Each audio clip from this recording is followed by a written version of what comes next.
Good morning students, welcome to ICT virtual classroom. I am your English mentor Rohit. हम पढ़ रहे थे class 6 की इंग्लिश. ठीक है, आज हमारे 2 चैप्टर कंप्लीट हो चुके हैं. आज हम करेंगे न्यू चैप्टर स्टार्ट जिसका नाम है रामा द रेस्क्यू. यूनिट 1 का 3rd चैप्टर है. चलिए देखेंगे इस चैप्टर में क्या क्या होता है. Let's move towards smart board. चलिए स्टूडेंट्स, यूनिट 1 का 3rd चैप्टर है हमारा रामा द रेस्क्यू. ठीक है, एक चैप्टर हमारा कंप्लीट हो गया था, उसके बाद हमारी पोम थी. ये हमारा नेक्स्ट चैप्टर है. देखते हैं.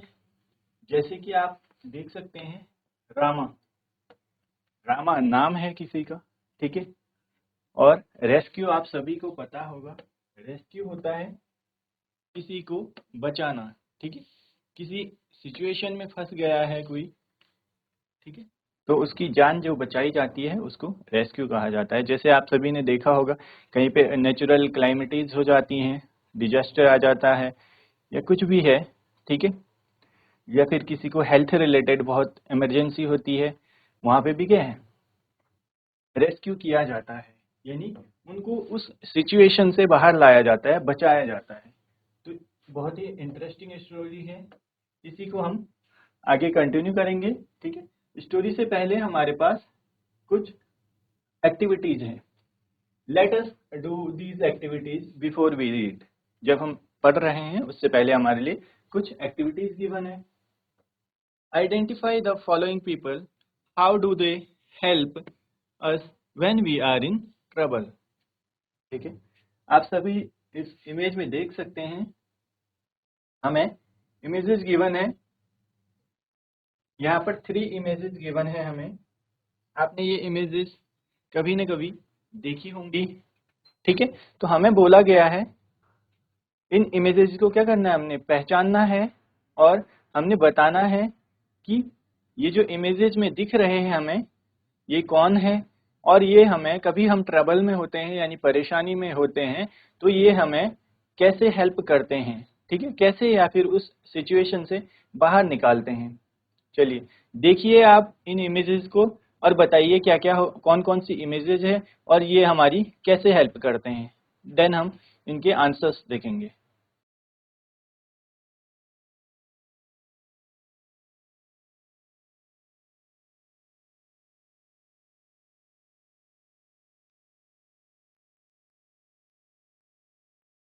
चलिए, आप सभी ने ये इमेजेस देखी हुई हैं. ठीक है, इन यूनिफॉर्म्स में कौन कौन रहता है. आप जैसे देखेंगे फर्स्ट इमेज में हमारा क्या है. ठीक है, फर्स्ट इमेज है हमारी इसकी है पुलिस. ठीक है, और सेकंड में आप देख सकते हैं, सेकंड हमारे है डॉक्टर. और थर्ड इमेज है हमारी फायर फाइटर. तो क्या करते हैं ये हमारे लिए, क्या हेल्प करते हैं हमें. ठीक है, कब हमें किस सिचुएशन में हमारी हेल्प करती है पुलिस. ठीक है, और किस सिचुएशन में हमारी हेल्प करते हैं डॉक्टर्स, और किस सिचुएशन में फायर फाइटर्स हमारी हेल्प करते हैं. ये आप सभी को पता है. चलिए आंसर्स देखते हैं.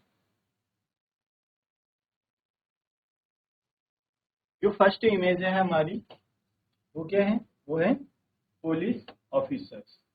ठीक है, तो पुलिस ऑफिसर्स कैसे हेल्प करते हैं हमारी.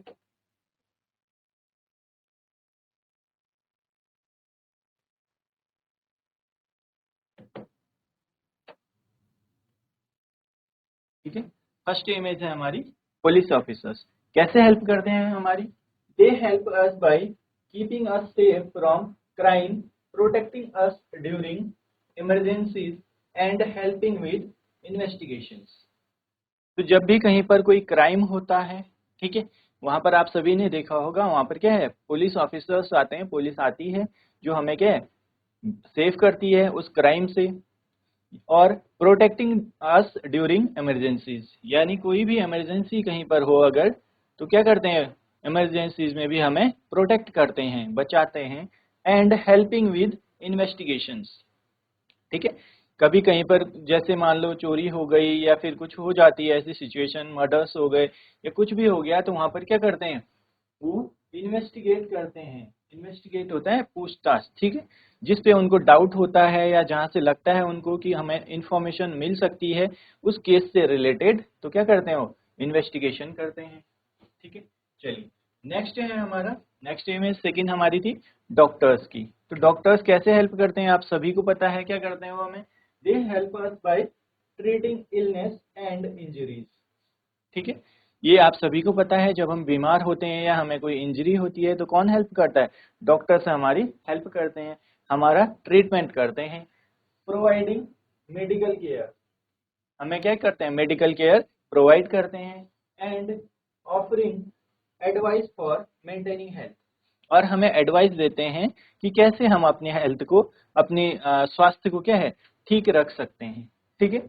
चलिए नेक्स्ट है फायर फाइटर्स। तो फायर फाइटर्स आप सभी को पता है, जब भी कहीं पर क्या होता है फायर लगती है यानी आग लग जाती है, तो वहां पर हमें क्या है, रेस्क्यू करते हैं कौन, फायर फाइटर्स। तो they help us by putting out fires and rescuing people who are trapped in dangerous situation, ठीक है। बहुत बार होती है ऐसी सिचुएशन, कहीं भी क्या है, फायर से रिलेटेड कहीं पर आग लग जाती है, कुछ भी हो जाता है, तो वहां पर क्या है, फायर फाइटर्स आते हैं, उस आग को क्या है, बुझाने की कोशिश करते हैं, बुझाते हैं, और वहां पर अगर इफ इन केस कोई फंसा हुआ है, कोई पर्सन है, तो क्या है, उनको भी उससे बाहर निकालते हैं, ठीक है। चलिए नोट करिए इनको जल्दी से।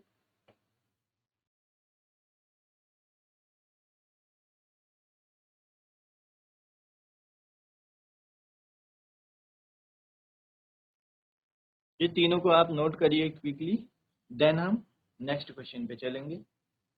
चलिए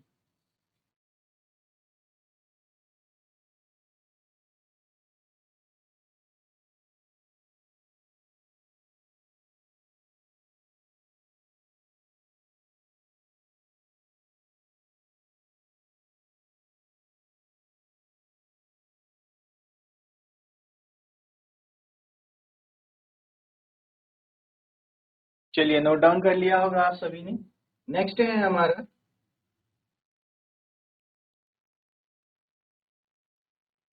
ठीक है। चलिए नेक्स्ट क्वेश्चन है, choose the correct option to complete the sentence, the word rescue, ठीक है। अब आपने बताना है कि जो रेस्क्यू है, रेस्क्यू का क्या मीनिंग होता है, ठीक है। चलिए बताइए क्या होता है, अभी हमने डिस्कस किया था, ठीक है। Make fun of someone, make fun of someone मतलब है कि किसी का मजाक बनाना, ठीक है। नेक्स्ट है सेव समवन, किसी को बचाना। और थर्ड है हमारा आस्क समवन फॉर हेल्प, किसी को हेल्प के लिए पूछना। तो क्या हो सकता है हमारा करेक्ट आंसर, फर्स्ट वाला तो हमारा नहीं होगा, ठीक है। मेक फन ऑफ समवन, किसी का मजाक बनाना नहीं होता है रेस्क्यू का मीनिंग, अभी हमने डिस्कस भी किया था, ठीक है। नेक्स्ट क्या है, नेक्स्ट है सेव समवन। तो आप लोग बताइए कौन सा करेक्ट हो सकता है, या फिर आस्क समवन फॉर हेल्प, इन दो में से कौन सा करेक्ट आंसर हो सकता है, बताइए आप सब। चलिए, to ask someone for help, किसी को हेल्प के लिए नहीं पूछते हैं, रेस्क्यू का मीनिंग होता है किसी को क्या है, हमने सेव करना है, तो क्या हो जाएगा, to save someone. Our correct answer will be to save someone. So the word rescue means to save someone, किसी को क्या है, बचाना। चलिए नोट भी करते रहिए साथ में इसको। नेक्स्ट देखते हैं,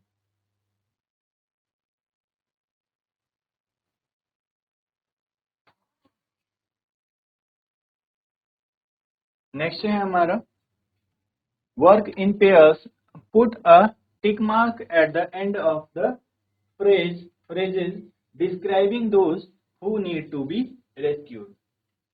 Share your answers with your teacher and classmates.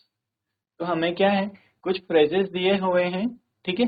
तो हमने क्या है, हमने मार्क करना है कौन से फ्रेजेस को, जो डिस्क्राइब कर रहे हों, यानी describing those who need to be rescued, जिन्हें रेस्क्यू किए जाने की रिक्वायरमेंट है, यानी जिनको रेस्क्यू किया जाना है।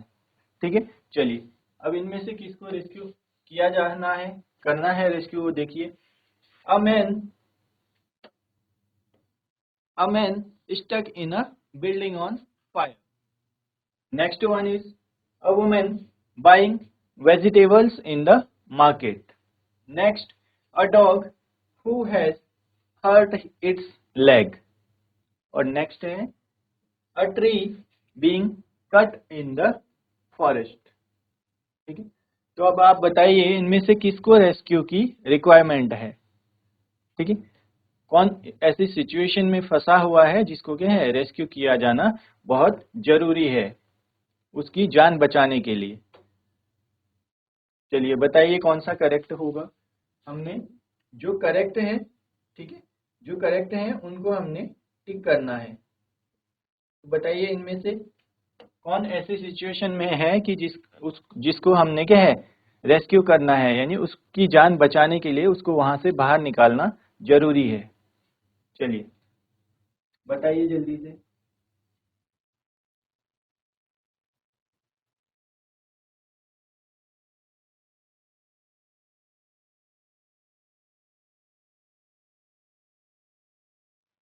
चलिए अब फर्स्ट वाला हम देख सकते हैं। ठीक है, क्या है, a man stuck in a building on fire. तो क्या है, बिल्डिंग में फंस गया है एक पर्सन, आग, जिसमें क्या है बिल्डिंग में आग लगी है, वहां पर एक पर्सन फंसा हुआ है। तो यहाँ से ऐसी सिचुएशन से हमें कौन बचाते हैं, हमने अभी देखा था फायर फाइटर्स। ठीक है, तो क्या है इनको रेस्क्यू करना जरूरी है। अगर ये इसी सिचुएशन में फंसे रहे तो क्या हो सकता है, नुकसान हो सकता है। ठीक है, कोई भी अगर जिस बिल्डिंग में आग लगी है वहां फंसा होगा तो क्या होगा, वो उन आग की लपटों में आ जाएगा, तो क्या है उसको बहुत सीवियर इंजरीज हो सकती हैं। ठीक है, चलिए next, a woman buying vegetables in the market. एक वुमेन है जो क्या है वेजिटेबल्स बाई कर रही हैं, तो इनको रेस्क्यू की रिक्वायरमेंट है या रेस्क्यू रेस्क्यू किया जाना चाहिए। तो आप बोलेंगे नहीं, कोई भी क्या है वेजिटेबल्स बाई कर रहा है तो उसका क्या है वो इमरजेंसी सिचुएशन में नहीं है, यानी कहीं पर फंसा हुआ नहीं है, उसको अपनी जान का जोखिम नहीं है। ठीक है, चलिए next, a dog who has hurt its leg. तो एक डॉग है जिसके क्या है पैर में लगी हुई है, चोट लगी हुई है, तो उसको हमने क्या है रेस्क्यू करना जरूरी है। ठीक है, उसको ट्रीटमेंट, मेडिकल ट्रीटमेंट देना पड़ेगा जिससे उसको क्या है वो ठीक हो पाए। चलिए next, a tree being cut down in a forest. ठीक है, जो फॉरेस्ट है वहां पर क्या है एक पेड़ कटा हुआ है, तो इसमें रेस्क्यू किया जाना चाहिए उसको।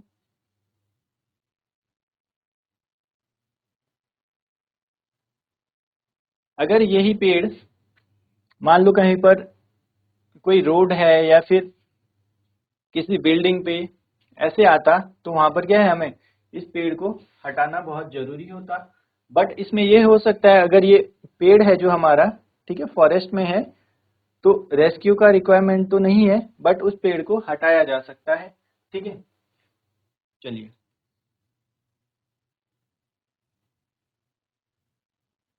नेक्स्ट, यहाँ आप नोट भी कर रहे होंगे साथ में। ठीक है, चलिए ये हमारा इनकरेक्ट हो जाएगा क्योंकि वेजिटेबल्स बाय करते हुए कोई भी क्या है रिस्क नहीं है उनको वहां पर।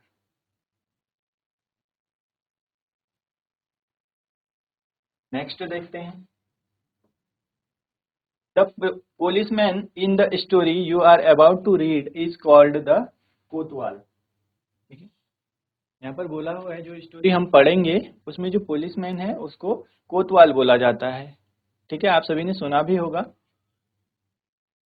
जहाँ पर पुलिस स्टेशन होता है वहाँ पर कोतवाली लिखा होता है। ठीक है, कोतवाली, अगर हिंदी में वैसे देखें तो आप कोतवाली लिखा हुआ देखेंगे, तो उनको कोतवाल भी बोला जाता है।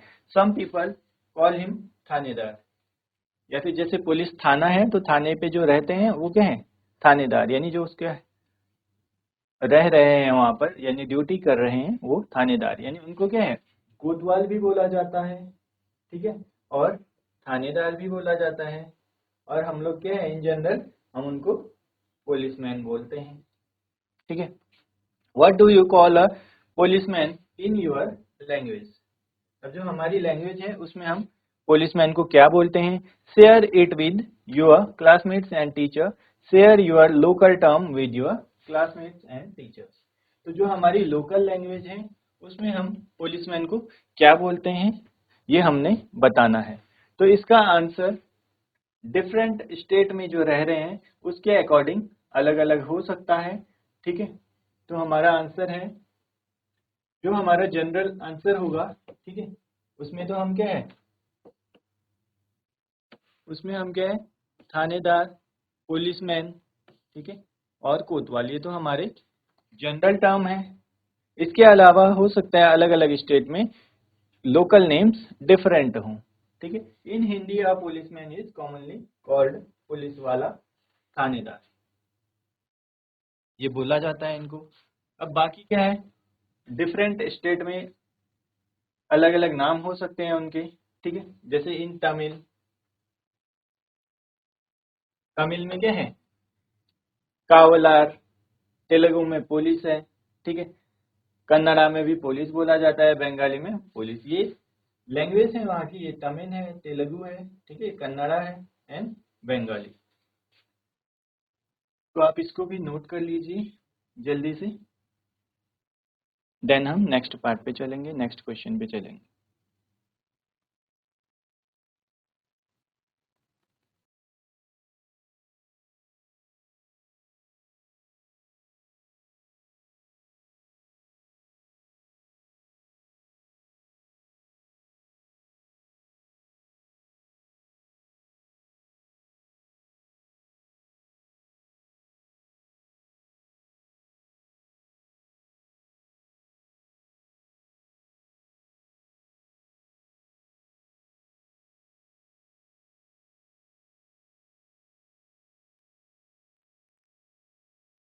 चलिए, नोट डाउन कर लिया होगा आप सभी ने यहाँ तक।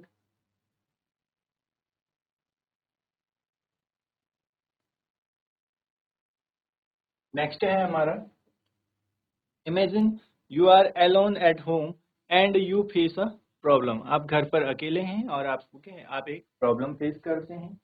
Answer the following questions and share your answers with your teacher and classmates. तो हमने क्या है, आप घर पर अकेले हैं और आप कोई प्रॉब्लम फेस कर रहे हैं, ठीक है। हमें क्वेश्चंस गिवन है तो उसके अकॉर्डिंग आपने आंसर करने हैं, ठीक है। आप अपने अकॉर्डिंग भी अपने आंसर्स लिख सकते हैं।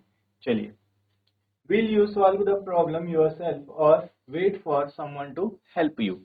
तो अब यहाँ पर बोला हुआ है, आप क्या है, will you solve the problem yourself, आप अपनी प्रॉब्लम को खुद से सॉल्व कर लोगे, यानी आप खुद सॉल्व कर लोगे उस प्रॉब्लम को, और wait for someone to help you, या फिर किसी का वेट करोगे जो आपकी हेल्प कर सके, ठीक है।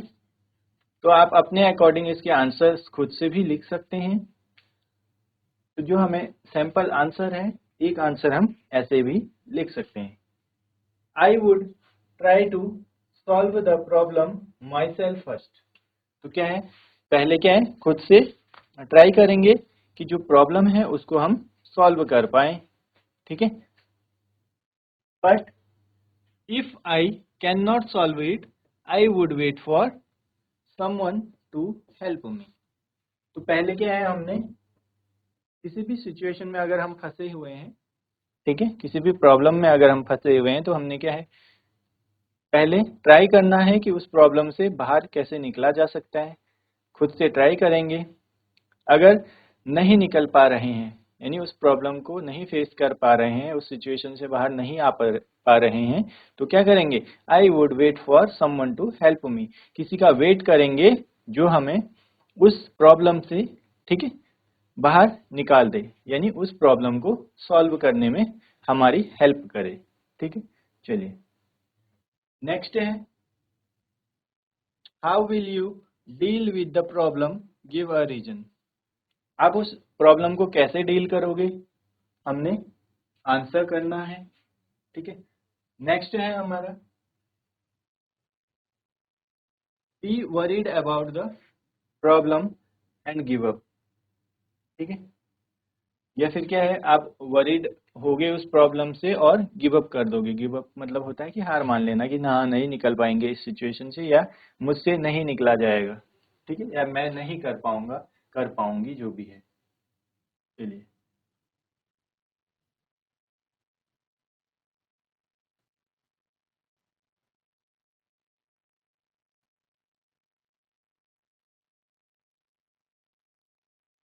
तो आप जो सिचुएशन में आप फंसे हुए हो, ठीक है, उससे आप कैसे डील करोगे, आपने एक रीजन बताना है।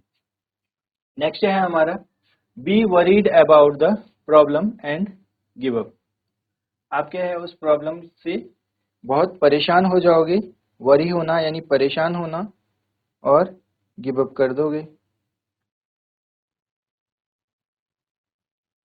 तो इसका आंसर होगा हमारा क्या है, प्रॉब्लम जो है, प्रॉब्लम से परेशान होकर गिव अप कर देना, यानी हार मान लेना कि अब लगेगा जैसे कि अब उस सिचुएशन से मुझसे बाहर नहीं निकला जाएगा, या फिर मैं नहीं निकल पाऊंगा, निकल पाऊंगी। ठीक है, this may not be helpful because worrying alone won't solve the problem.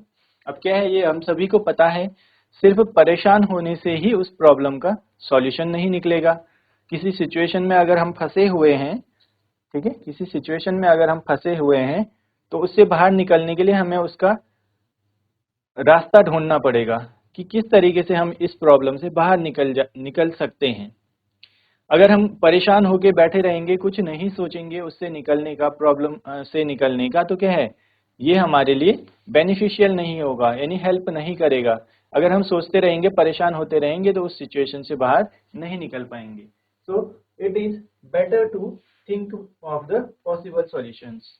तो क्या है, हमें जो पॉसिबल सॉल्यूशंस है उस सिचुएशन से बाहर निकाल सकते हैं, उनके बारे में सोचना है। ठीक है, चलिए, नेक्स्ट है हमारा feel angry that only you have the problem. या फिर क्या है, आपको गुस्सा आएगा कि बस आपको ही प्रॉब्लम हुई है, यानी ये प्रॉब्लम आपके साथ ही हुई है, इस बात पे आप गुस्सा करोगे। ठीक है, ये आप सभी को पता है, गुस्सा करके भी हम उस सिचुएशन से बाहर नहीं निकल पाएंगे। ठीक है, उस टाइम पे तो हमारा क्या है, उस मोमेंट में हमें क्या है, हमारा प्रायोरिटी ये होना चाहिए कि हमें इस सिचुएशन से बाहर निकलना है, इस प्रॉब्लम का सॉल्यूशन ढूंढना है।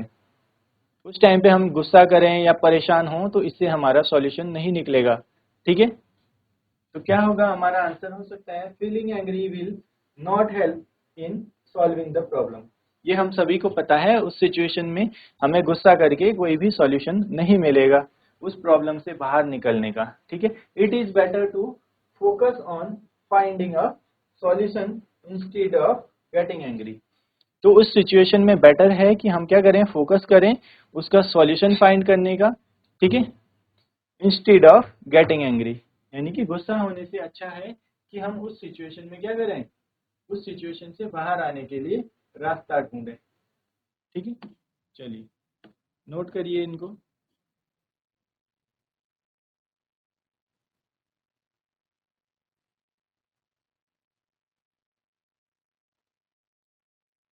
चलिए, नोट कर लीजिए इनको, आंसर्स को आप अपने से खुद से भी उन आंसर्स को रेडी कर सकते हैं, अपने आंसर्स भी यहाँ पर बना सकते हैं। हो सकता है सब कभी किसी के साथ हुआ हो, कोई डिफरेंट सिचुएशन में फंसा हो, ठीक है, कोई प्रॉब्लम्स आई हो आपकी, और आपने उनसे बाहर निकलने के लिए क्या ट्राई किया, कैसे आप उन प्रॉब्लम से बाहर निकले, या क्या पॉसिबल सॉल्यूशंस थे, ये आप अपने आंसर्स भी यहाँ पर लिख सकते हैं। चलिए,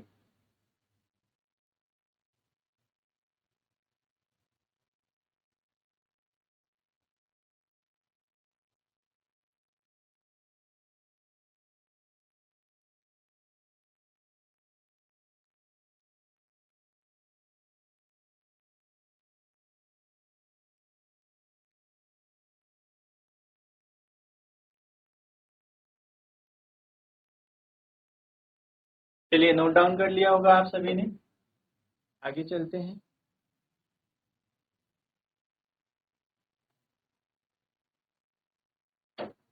नेक्स्ट है हमारा think quickly about ways to solve the problem. तो अब क्या है, हमने सिचुएशन में जल्दी से सोचना है कि इस प्रॉब्लम से कैसे सॉल्व किया जा सकता है, इस प्रॉब्लम को कैसे सॉल्व किया जा सकता है, ठीक है, इस परेशानी से कैसे बाहर निकला जा सकता है। तो हमारा आंसर होगा thinking quickly about ways to solve the problem is best approach. तो कभी भी किसी भी सिचुएशन में अगर हम फंसे हैं तो हमें क्या है, जल्दी से उस प्रॉब्लम से निकलने के सॉल्यूशन ढूंढना ही हमारा क्या है, बेस्ट अप्रोच होगा, ठीक है। It helps in finding a solution and dealing with the issue effectively. तो ये क्या है, हमें हेल्प करेगा उसका क्या है, उस परेशानी का, उस प्रॉब्लम का सॉल्यूशन फाइंड करने में and dealing with the issue effectively. और जो हम क्या है, उस इश्यू को क्या कर सकते हैं, इफेक्टिवली डील कर सकते हैं। चलिए नोट करिए इसको जल्दी से।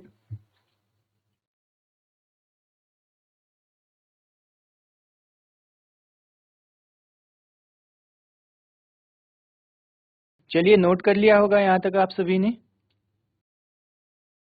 चलिए स्टूडेंट्स, यहाँ तक आप सभी ने नोट कर लिया होगा। ये आप अपने आंसर्स भी इसमें खुद से ट्राई कर सकते हैं, ठीक है। नेक्स्ट क्लास में हम इस चैप्टर का एक्सप्लेनेशन देखेंगे। मिलते हैं आप सभी को अपनी नेक्स्ट क्लास में। Till then take care and have a great day.